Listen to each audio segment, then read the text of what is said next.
नमस्कार दोस्तों, आज हम एक बहुत ही इंटरेस्टिंग बुक के बारे में बात करेंगे जिसका नाम है द सबल art of not giving F. ये किताब मार्क मेंशन ने 2018 में लिखी थी, जो एक स्टार ब्लॉगर है। इनके रीडर्स 3 मिलियन से भी ज्यादा हैं और ये किताब उनकी पहली किताब है। ये किताब खुद की हेल्प करने का रास्ता तो दिखाती है, साथ ही साथ ये भी बताती है कि कैसे खुश रहने वाले लोगों को बुरे समय में खुद को संभालना चाहिए और हर समय खुद को पॉजिटिव रखने की भी कोशिश नहीं करनी चाहिए। अभी तक मैंने बहुत सारी किताबों को पढ़ा है, बट कहीं ना कहीं मैंने ये समझा है कि ये किताब हमारी ट्रेडिशनल और रूटीन थिंकिंग को हिला कर रख देती है। मैं खुद ही बहुत सरप्राइज था इस किताब के बहुत सारे पहलुओं को जानकर, जो कि एकदम सच है। मेरा सजेशन ये है कि इस वीडियो को एंड तक देखें ताकि आप लाइफ के इस पहलू को समझें जो कि बिल्कुल अलग तरीके से काम करता है। अगर आपने ये चैनल अब तक सब्सक्राइब नहीं किया तो इमीडिएटली सब्सक्राइब करें और ये वीडियो अच्छी लगे तो एंड में लाइक करना और कमेंट करना ना भूलें। Chapter number 1, do not try. इस चैप्टर में मार्क ने कोशिश ना करने के बारे में बात करते हैं। मार्क का मानना है कि इंप्रूवमेंट और सक्सेस अक्सर एक साथ होते हैं, लेकिन इसका मतलब ये नहीं है कि ये दोनों चीजें सेम है। मार्क के अकॉर्डिंग हमारा कल्चर ऐसे पॉजिटिव एक्सपेक्टेशन पर बहुत फोकस करता है जो सच्चाई से बहुत दूर है, जैसे कि खुश रहो, स्वस्थ रहो,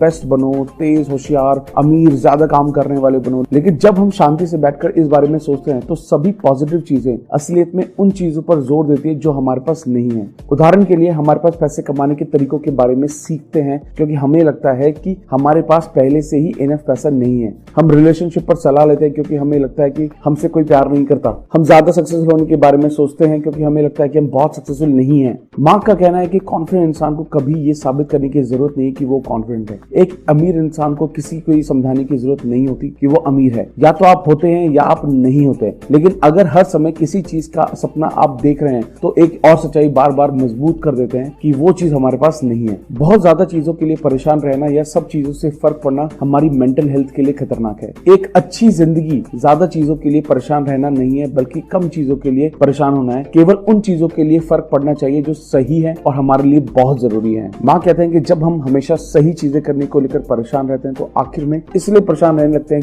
हम इतने परेशान क्यों हैं। और जब हम खुद को हर गलती के लिए दोषी मानने लगते हैं तो हमें ये फीलिंग आने लगती है कि हम खुद को इतना दोषी क्यों मान रहे हैं। जब हम अकेले और उदास होते हैं तो ये सोच सोचकर अपने आप को और भी ज्यादा उदास और नेगेटिव कर लेते हैं। मार्क ने इसको फीडबैक फ्रॉम हेल्थ की थ्योरी का नाम दिया है। इस चैप्टर में मार्क एलन वॉट्स द्वारा बनाई गई थ्योरी के बारे में बात करते हैं, जिसे बैकवर्ड लॉ के नाम से भी जाना जाता है। इस सिद्धांत का कहना है कि ज्यादा पॉजिटिव एक्सपीरियंस की इच्छा अपने आप में एक नेगेटिव एक्सपीरियंस है और नेगेटिव एक्सपीरियंस को ही एक्सेप्ट कर लेना एक पॉजिटिव एक्सपीरियंस है। जितना ज्यादा हम हर समय पॉजिटिव फील करने की कोशिश करेंगे उतना ही कम सेटिस्फाइड रहेंगे, क्योंकि किसी चीज के पीछे भागना सिर्फ इस बात को बताता है कि हमारे पास वो चीज नहीं है। उदाहरण के लिए हम जितना ज्यादा अमीर होना चाहते हैं उतना ही गरीब महसूस करते हैं। एल्बर्ट कॉमस, जो एक फिलोसोफर है, कहते हैं अगर आप जीवन का मतलब ही ढूंढते रहेंगे तो जिएंगे कब। मार्क का कहना है कि फर्क नहीं पड़ना उल्टे तरीके से काम करता है, इसलिए इसे बैकवर्ड लॉ कहते हैं। वो कहता है कि पॉजिटिव के पीछे भागना नेगेटिव है और नेगेटिव को मान लेना ही पॉजिटिव दे सकता है। दुख से बचना अपने आप में एक दुख है। स्ट्रगल करने से दूर भागना अपने आप में एक स्ट्रगल है। अपने फेलियर को नहीं मानना भी एक फेलियर है। मार्क बताते हैं कि किसी भी चीज को लेकर परेशान ना होना अपने आप में एक कला है। उनका कहना है कि हमें अपनी जिंदगी में अपनी सोच को प्रायोरिटाइज करने की जरूरत है। हमें बहुत ध्यान से उन चीजों को चुनना है जो हमारे लिए जरूरी है। परेशान नहीं होने का मतलब ये नहीं है कि हम सब अलग हैं, बल्कि इसका मतलब ये है कि अलग होने से कंफर्टेबल होना। मार्क कहते हैं कि ऐसा नहीं है कि हम जिंदगी में किसी चीज के लिए परेशान नहीं होना है। परेशान सिर्फ उन चीजों के लिए होना है जो जिंदगी में बहुत वैल्यू करते हैं। जब लोगों के पास कोई मुसीबत नहीं होती तो वो ये सोच सोच के कोई ना कोई नई मुसीबत पैदा कर लेते हैं। हमें बुरे समय में मुसीबत से ज्यादा उन चीजों के लिए सोचना चाहिए जो जिंदगी में ज्यादा जरूरी है। हमें इस बात का एहसास होना है, लेकिन हम हर समय उन चीजों को चुन रहे होते हैं जिनके बारे में सोच के परेशान होना है या नहीं। जब हम बच्चे होते हैं तो हमें सब चीजें इंपॉर्टेंट लगती हैं, लेकिन जैसे जैसे हमारी उम्र बढ़ने लगती है हमें उन चीजों के बारे में समझ में आने लगता है जो इंपॉर्टेंट है, और इसको भी मैच्योर होना बोलते हैं। माँ कहते हैं कि ये किताब हमें बहुत आसान तरीके से ये सोचने में मदद करेगी कि हम जिंदगी में क्या चुन रहे हैं और हमारे लिए इंपॉर्टेंट क्या है और क्या बिल्कुल भी इंपॉर्टेंट नहीं है। इसलिए इस वीडियो को एंड तक देखना बहुत जरूरी है। अगर आपने इस चैनल को अब तक सब्सक्राइब नहीं किया तो इमीडिएटली सब्सक्राइब करें, लाइक करें और बेल आइकन को प्रेस करना ना भूलें।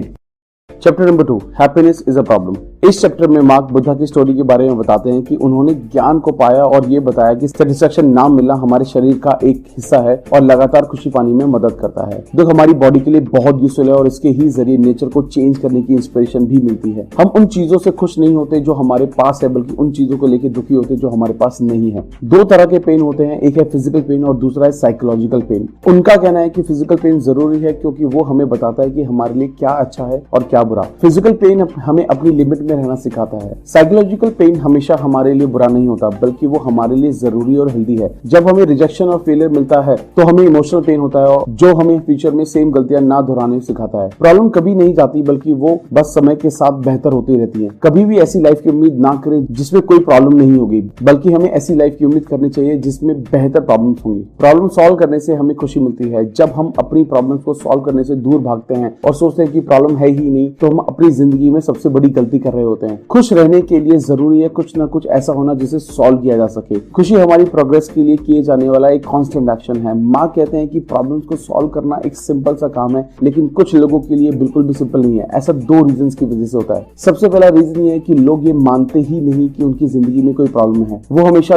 प्रॉब्लम से दूर भागते हैं, वो सच्चाई को एक्सेप्ट ही नहीं करते और ऐसा करके उनको खुशी मिलती है, लेकिन वो खुशी कम समय तक के लिए ही होती है। दूसरा, वो हमेशा विक्टिम रोल प्ले करते हैं, जो हमेशा दुख में रहते हैं। वो दूसरे लोगों को और सर्कमस्टांसेस को ब्लेम करते हैं और ये गुस्से और नेगेटिविटी से भरी लाइफ की तरफ ले जाती है। जिंदगी का सबसे बेसिक कंपोनेंट ये है कि हमारे स्ट्रगल्स ही हमारी सक्सेस को डिसाइड करते हैं। हमारी प्रॉब्लम्स ही हमें खुशी के साथ साथ बेहतर प्रॉब्लम्स भी देती हैं। Chapter number 3, you are not special. इस चैप्टर में मार्क सेल्फ एस्टीम के बारे में बताते हैं। ये समझाते हैं कि सिर्फ अपने बारे में अच्छा सोचने से कुछ नहीं होता, जब तक कि हमारे पास कोई बहुत अच्छा रीजन ना हो खुद को अच्छा फील करने के लिए। जब हम सेल्फ एस्टीम को मेजर करते हैं तो ये मेजर किया जाता है कि लोग अपने बारे में कितना पॉजिटिव फील करते हैं, लेकिन आप जिंदगी के नेगेटिव एस्पेक्ट के बारे में कैसा फील करते हैं ये समझना ज्यादा इंपॉर्टेंट है। जो लोग अपनी जिंदगी की बहुत वैल्यू करते हैं वो लोग अपने कैरेक्टर के नेगेटिव पार्ट को समझते हैं और फिर उसे इंप्रूव करते हैं, जैसे कि मनी को लेकर रिस्पॉन्सिबल होना या अपनी सक्सेस को बढ़ा चढ़ा के बताना और दूसरों पे सपोर्ट के लिए बहुत डिपेंडेंट रहना।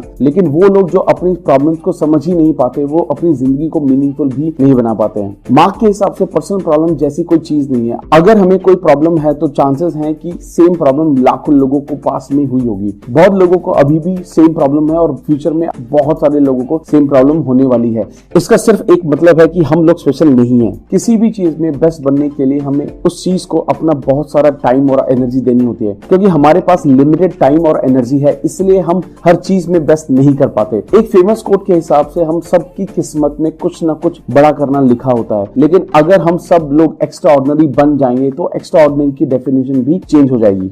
Chapter number 4, value of suffering. Mark का कहना है कि दुख जरूरी है और इससे बचना मुश्किल है। हमें ये नहीं पूछना चाहिए कि मैं इस दुख से कैसे बच सकता हूं, बल्कि ये पूछना चाहिए कि मुझे ये दुख क्यों है और मेरे इस दुख का कारण क्या है। दुख के कारण को समझने के लिए खुद को जानना बहुत जरूरी है। माँ कहते हैं कि खुद को जानना एक अनियन की तरह है जिसकी बहुत सारी लेयर्स होती हैं। इस अनियन की पहली लेयर है खुद को समझना, जैसे कि क्या चीज मुझे खुशी देती है, किस चीज से मुझे दुख होता है और क्या चीज मुझे उम्मीद देती है। खुद को जानने की दूसरी लेयर है कि ये समझना कि मुझे ऐसी फीलिंग महसूस क्यों होती है। ये लेयर उन इमोशंस को जड़ से समझने में मदद करती है जो हमें घेरे रहते हैं। एक बार अगर इमोशंस की जड़ पकड़ में आ जाए तो हम उन्हें चेंज कर सकते हैं। खुद को जानने की तीसरी लेयर है हमारे पर्सनल वैल्यूज, जैसा कि कुछ चीजों को हम सक्सेस या फेलियर क्यों मानते हैं, हम अपने आप को कैसे तोलते हैं, किस बेसिस से हम अपने आप को और अपने आसपास के लोगों को जज करते हैं। ये लेयर इंपॉर्टेंट है क्योंकि हमारी वैल्यूज हमारी प्रॉब्लम के बारे में बताती हैं और हमारी प्रॉब्लम्स हमारी लाइफ की क्वालिटी के बारे में बताती हैं। Chapter number 5, you are always choosing. कोई भी प्रॉब्लम हमारी लाइफ के लिए पेनफुल होगी या पावरफुल, इस बात पे डिपेंड करता है कि उसको किस सेंस में चूज करते हैं और उसकी रिस्पॉन्सिबिलिटी लेते हैं। जब हमें लगता है कि हम अपनी प्रॉब्लम्स को खुद ही चुनते हैं तो हमें बहुत पावरफुल महसूस होता है, लेकिन जब हमें लगता है कि प्रॉब्लम्स को हमारी मर्जी के बिना हमारे ऊपर थोपा गया है तो हम बहुत ही दुखी महसूस करते हैं। मार्क का कहना है कि जितना ज्यादा रिस्पॉन्सिबिलिटी हम अपनी लाइफ की लेते हैं उतनी ज्यादा हमें पावर मिलती है। प्रॉब्लम को एक्सेप्ट करना ही प्रॉब्लम को सॉल्व करने का पहला स्टेप है। हमारे कल्चर में रिस्पॉन्सिबिलिटी और फॉल्ट अक्सर एक साथ आते हैं, इसलिए बहुत सारे लोग अपनी प्रॉब्लम्स की रिस्पॉन्सिबिलिटी लेने से कतराते हैं, क्योंकि रिस्पॉन्सिबिलिटी लेने का मतलब अपना फॉल्ट भी मानना है। हमारी सिचुएशन के लिए कोई भी रिस्पॉन्सिबल नहीं होता, बट हम खुद होते हैं। बहुत सारे लोग खुद को दुख देने के लिए ब्लेम कर सकते हैं, लेकिन कोई भी हमारे दुख के लिए रिस्पॉन्सिबल नहीं है। ये हमेशा हमारी चॉइस होती है कि हम चीजों को कैसे देखते हैं और उन पर कैसे रिएक्ट करते हैं। हम सबको सक्सेस और खुशी की रिस्पॉन्सिबिलिटी लेना तो पसंद है, लेकिन अपनी लाइफ की असली इंप्रूवमेंट वो है जब हम अपनी प्रॉब्लम्स की भी रिस्पॉन्सिबिलिटी लेते हैं। Chapter number 6, you are wrong about everything, so am I. Mark इस चैप्टर में बताते हैं कि हम लोग अपनी पूरी जिंदगी में ऑलमोस्ट सब चीजों के बारे में गलत ही सोचते हैं। हम अपने और दूसरे के बारे में, सोसाइटी एंड कल्चर के बारे में, दुनिया और यूनिवर्स के बारे में, इनफैक्ट सब चीजों के बारे में गलत होते हैं। लोग खुद को हर सिचुएशन में सही साबित करने के चक्कर में जिंदगी जीना भूल जाते हैं। लोग कहते हैं कि उनको फेल होने से, रिजेक्शन से या किसी के ना कहने से डर लगता है, मगर ऐसा नहीं है। रिजेक्शन और फेलियर एक बुरा एहसास है, लेकिन कुछ ऐसी चीजें जिन्हें हम छोड़ना ही नहीं चाहते। अनसर्टेनिटी हमें अपने आप को जज करने से भी बचाती है। हमें नहीं पता हमें लोग पसंद करते हैं या नहीं, हमें नहीं पता कि हम कितने अट्रैक्टिव हैं, हमें नहीं पता कि हम कितना सक्सेसफुल हो सकते हैं। ये सब चीज़ें ना पता होना और अपने एक्सपीरियंस के थ्रू पता करना ही इन सब चीज़ों को अचीव करने का एक स्टेप है। Chapter number 7, failure is the way forward. किसी भी चीज का इंप्रूवमेंट बहुत छोटे छोटे फेलियर्स पे डिपेंड करता है। हमारी सक्सेस इस बात का सबूत है कि हम कितनी बार फेल हुए हैं। अगर कोई हमसे ज्यादा सक्सेस है तो मतलब ये है कि वो हमसे ज्यादा चीजों में फेल हुआ है।